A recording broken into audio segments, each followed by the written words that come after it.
See the start of the new season more clearly with sports eyewear from Norval Opticians. First of all, did you spend long on the debrief of the Bath match, and what did you highlight?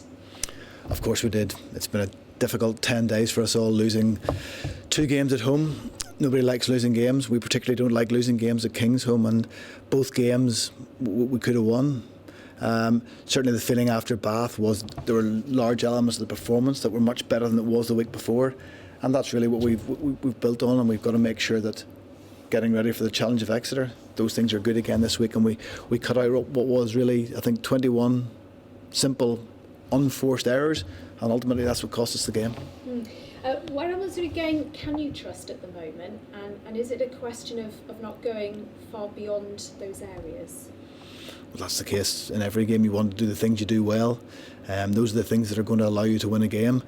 As I said, there have been lots of our game over the first 5 matches, despite the results that have been pretty good. Really the only very disappointing performance was Newcastle. Other aspects of every other game we came away with and we worked on. For us this weekend, it's a case very much of, as I said, cutting out those errors, getting our set piece right. We know we're going to Sandy Park. Exeter have a very good record there, but we've also been over the last number of years, I think there's really only been 1 score in almost every game that we've played, so we know it's going to be a tough game. But the nature of sport is you've got to be able to deal with winning, you've got to be able to deal with losing. We came in on Monday and again got ourselves into a place that we're positive the players, there's been a bit of a buzz around again today. We know the challenge of Exeter and we're looking forward to it. You look around the squad, do you see a confident group of people, or do you think their confidence is just a little bit brittle at the moment? Confidence and momentum are massive parts of every sport, whether it's team or individual, and there's no doubt coming off the back of a couple of games we're probably not where we'd like to be, but this is where you find out about the players in your squad. This is where you find out about all the staff. It's about making sure that we've played 5 games this season, we've still over 20 games to play. We've a lot of time to get things right, and as I said, there's been so much that we've taken out of those first few games. We know we can build on that, and we know that over the next few weeks we've got to turn things around and start winning games. Okay, so Exeter had a difficult start. They looked to have picked up on their performances in the last 2 to 3 weeks. How do you see their form?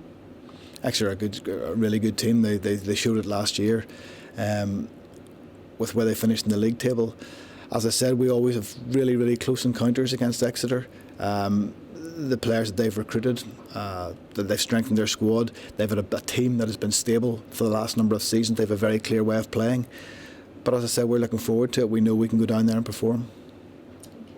Okay. Are they broadly still the same team that got to the playoff final last season from a tactical point of view?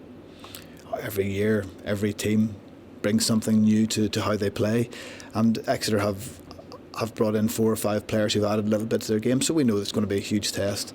The form that they've shown, not just last year, but they've been consistent over the course of the last 2 or 3 seasons and progressed year upon year, and they're a model for us in terms of how you want to build that stability, about how you want to improve your performance, about how you improve year on year, and that's why we're looking forward to going down and measuring ourselves against one of the best teams in England.